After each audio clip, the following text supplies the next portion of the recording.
Channel. अभी गई थी मैं वेजिटेबल्स लेने के लिए, क्योंकि हम 3 से 4 दिन के लिए ट्रिप पे जा रहे हैं। तो घर पे मम्मी के लिए कुछ चीज़ें लाने हम गए थे।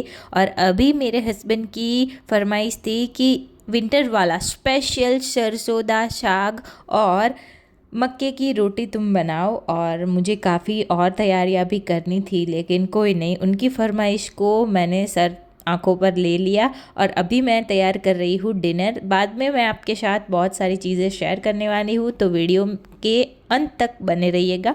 तो सबसे पहले ना यहाँ पे प्याज और लहसुन को छील के रेडी कर दिया है। तब तक जब तक मैं ये सब कर रही थी ना, तब तक मेरे हस्बैंड और सासू माँ जो है वो सब्जियाँ सारी काट के अच्छे से साफ़ कर रहे थे, ताकि मेरा टाइम ज़्यादा ना बिगड़े।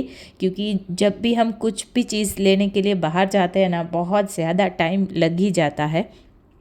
तो यहाँ पे मैं सबसे पहले प्याज काट रही हूँ। और जैसे ही सब्जियाँ कट के आ जाती है ना, तब मैं कुकर में उसे चढ़ा दूंगी। क्योंकि सरसों साग बनाने के लिए बहुत सारे ग्रीन लीफी वेजिटेबल्स जो भी होगी उसको चॉप करके हम कुकर में डालेंगे। तो यहाँ पे सरसों की भाजी जो आती है वो काट के मुझे दी गई है, मतलब वो रेडी हो गई है। अभी मेथी मेरी सासू माँ मुझे अभी देंगे। तब तक मैं यहाँ पे टमाटर को काट लिया है, हरी मिर्च को तो ऐसे ही डालेंगे और लहसुन को भी ऐसे ही इसमें डाल देंगे। साथ ही यहाँ पे वो धनिया के स्टेम्स आते हैं ना, उसमें बहुत ज़्यादा विटामिन्स वगैरह होता है, और बहुत सारे मैं लाई थी तो उसके स्टेम्प ऐसे ही फेंकने ही पड़ते। तो इससे अच्छा है कि धो के उसका अच्छे से यूज़ किया जाए। तो उसको भी मैं ये सब्ज़ी में डाल दूंगी। तो सबसे पहले यहाँ पे कुकर ले लिया है, और कुकर में ऐसे ही जो भी सब्जियाँ, जो मूली के पत्ते थे और थोड़े से धनिया के पत्ते थे और सरसों दी भाजी थी, वो भी अच्छे से चॉप करके धो के मैंने सबसे पहले इसे डाल दिया है। अब इसमें मेथी डाल देंगे, और मेथी के पत्ते को भी अच्छे से वॉश करके ही इसमें डालेंगे। अब कुकर में एक विसल होने देंगे। तब तक मैं यहाँ पे रोटी बनाने की तैयारी कर रही हूँ। एक पैन में मैंने 1.5 कप से थोड़ा सा कम यहाँ पे पानी ले लिया है, और पानी गर्म होते ही उसमें नमक और थोड़ा सा घी या तो फिर तेल डाल देंगे। जब तक ये पानी उबल रहा था ना, तब तक यहाँ पे सब्जी अभी मतलब भाजी भी हमारी हो गई थी। तो अब रोटी बनाने के लिए मैंने यहाँ पे 1 कटोरी जितना मक्की का आटा ले लिया है। ये घर का पिसा हुआ मक्की का आटा था, तो उसे डाल देंगे हमारे मिक्सर में। मुझे लगा कि थोड़ा सा यहाँ पे आटा कम लग रहा है, तो मैंने थोड़ा सा और इसमें ऐड कर दिया था। और अच्छे से मिला के ढक के इसे छोड़ देंगे करीबन 5 से 10 मिनट तक। जब तक सब्ज़ी बना लूँगी ना, तब तक ये भी हो जाएगा। जब तक ये आटा रेस्ट हो रहा है ना, तब तक कुकर का प्रेशर चेक करके मैंने सब्जियां देख ली। तो सब्जियां भी अच्छे से हो गई थी। तो अब फटाफट से सब्ज़ी बनाऊंगी।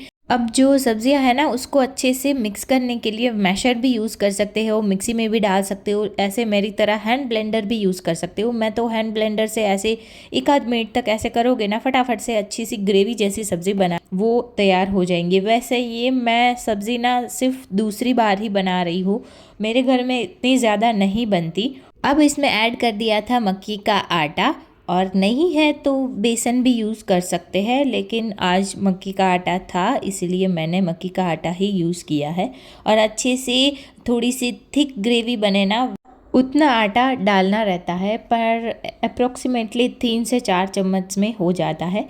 तो मैंने यहाँ पे आटा ऐड कर दिया है, और अच्छे से उसके लम्प्स ना रहे वैसे मिक्स कर देंगे।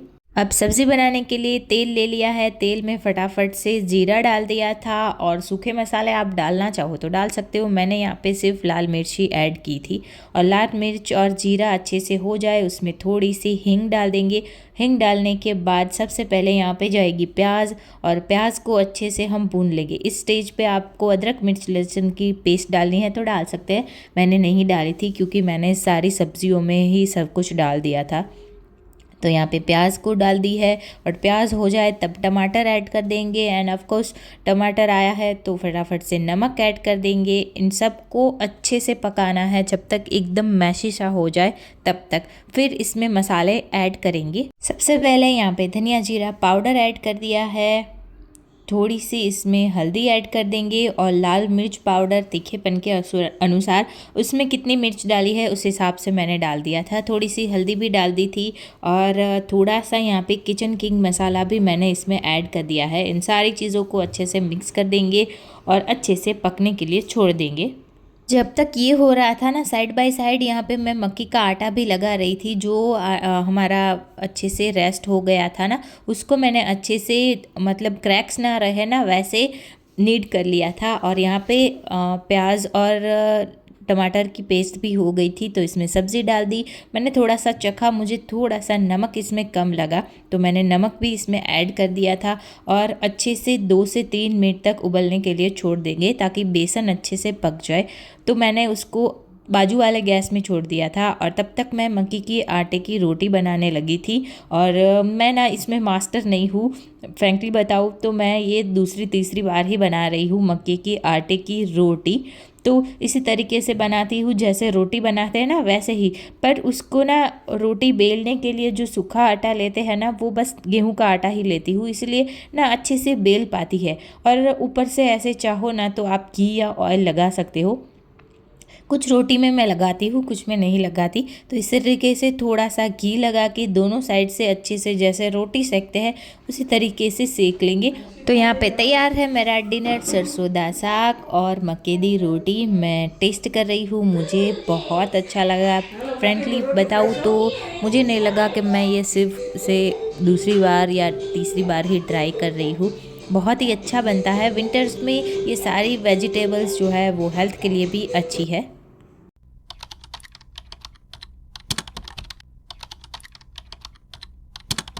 ये सारे कपड़े के ढेर देखकर आपको पता लग ही गया होगा कि मैं यहाँ पे पैकिंग कर रही हूँ। वैसे ये मुझे कल करना था रात को, क्योंकि आज जब भी मैं पैकिंग कर रही हूँ ना, तब तो हमें शाम को निकलना था, लेकिन टाइम ही नहीं मिलता, कितना कुछ होता है काम करने को, इसीलिए अभी आज पैक कर रही हूँ। तो फटाफट से एक सूटकेस ले लिया था और उसमें ये सारे कपड़े मैं रखने की ट्राई करूँगी कि, क्योंकि इतना सारा सामान है ना, मुझे नहीं लगता कि इसमें आ पाएगा, बट ट्राई करती हूँ। तो सबसे पहले ना मैंने यहाँ पे अपने कपड़े ले लिए थे। वैसे मुझे जो भी लेना था ना वो सब कुछ बेड के ऊपर मैंने इकट्ठा करके रख दिया था ताकि कुछ भी भूल ना जाओ। स्पेशली बेबी के साथ ट्रैवल कर रहे हो ना, तब तो बहुत सारी चीज़ें साथ में लेनी पड़ती है। फूड हो गया, कुछ मेडिसिन्स हो गई, दवाइयाँ, और बाकी भी बहुत सारी चीज़ें जो होती है वो सब मैं आपको बताती हूँ आगे। तो मैंने यहाँ ना सबसे पहले ना अपने कपड़े सूटकेस में रखे, फिर मुझे दिखाई दिया कि मेरे से ज़्यादा तो मेरे हस्बैंड के कपड़े हैं, तो मैंने उनको कहा कि सबसे पहले ना मैं आपके कपड़े रख देती हूँ, फिर मैं मेरे कपड़े बाद में रख दूँगी ऊपर, और ईशानवी के कपड़े तो वैसे भी इसमें आ ही जाएंगे। तो फटाफट से पहले उनके सारे कपड़े इसमें रख दिए, और लिटरली इतने सारे कपड़े थे। फिर मैंने ऊपर वाले सेक्शन में मेरे और मेरी बेटी के कपड़े रख दिए, कुछ उसके हैंड नैपकिन्स वगैरह थे, कुछ एक्स्ट्रा ऐसे बिछाने के लिए कपड़ा वगैरह ले लिया था, क्योंकि कहीं पे ज़रूरत हो तो फिर काम आ सकते हैं, तो वो सारी चीज़ें मैंने ले ली थी। फिर उसका स्वेटर हो गया, क्योंकि जहाँ पे जा रहे हैं ना वहाँ पे इतनी ठंड होगी ना कि ये सब तो ज़रूरत होने ही वाली है, तो इसलिए वो सारी चीज़ें मैंने फटाफट से ले ली थी। वैसे मैं एक लिस्ट बना के मैंने रखा था कि कुछ भी चीज़ ना मैं भूल ना जाऊँ, इसलिए सारी चीज़ें मैं वक्त से अच्छे से पैक कर पाऊँ। मेरा स्किन केयर का सामान या फिर मेकअप का सामान वो जब था, उसके लिए मैंने पाउचेस कर दिए थे। मेरी बेबी के सारी मेडिसिन्स थी वो भी एक पाउच में रख दी थी। ये पाउच हमें कहीं से मिला था हॉस्पिटल में शायद, और उसी में सारी चीज़ें ऐसे ही डाल दी थी ताकि एक ही चीज़ लेनी हो ना तो ये पाउच ही उठाना पड़े, मतलब सब कुछ एक ही पाउच में सब मिल जाए। अब एक अलग बैग तो करना ही पड़ा, क्योंकि उसमें सारी चीज़ें, दवाइयाँ थी और ब्रशेस वगैरह थे, कुछ परफ्यूम वगैरह थे, और बेबी का बॉडी वॉश और मॉइस्चराइज़र जो से ना वो सब उसमें नहीं आ रहे थे, तो ये वाला बैग हमने कर लिया था और उसमें सारी चीज़ें जो उसमें नहीं आ पाती और थी, सर्दियों में वो अगर इसी कहीं पे बैग जा में रहे मैंने हैं ना रख दी तो थी। विक्स तो बिल्कुल नहीं ही भूलना चाहिए क्योंकि ये ना एकदम लाइफ सेवियर जैसा है। और बेबी के लिए कुछ टॉयज़ मुझे पता है ये इससे खेलने ही नहीं वाली, लेकिन फिर भी ले लिया है क्योंकि अगर कहीं पे ज़रूरत हो तो कर सके। और फिर उसके वाइप्स रह गए थे तो वो भी इस बैग में डालने पड़े। एक बुक जो उसे बहुत पसंद है, उससे खेलती रहती है, और ये स्लेट है वो भी मैंने रख दी थी क्योंकि उससे खेलने में मज़ा आता है। फिर ये मेरा साइड पर्स है जिसमें कुछ इनिशियल चीज़ें, लिप बाम वगैरह, वो मैंने रख दी है। तो यहाँ पे एक बैग पूरा भर के रेडी था और फिर ये दूसरा वाला बैग और मेरा पर्स। यहाँ पे पैकिंग मेरी हो गई है। मिलते हैं ट्रिप पे। Bye bye and thanks for watching.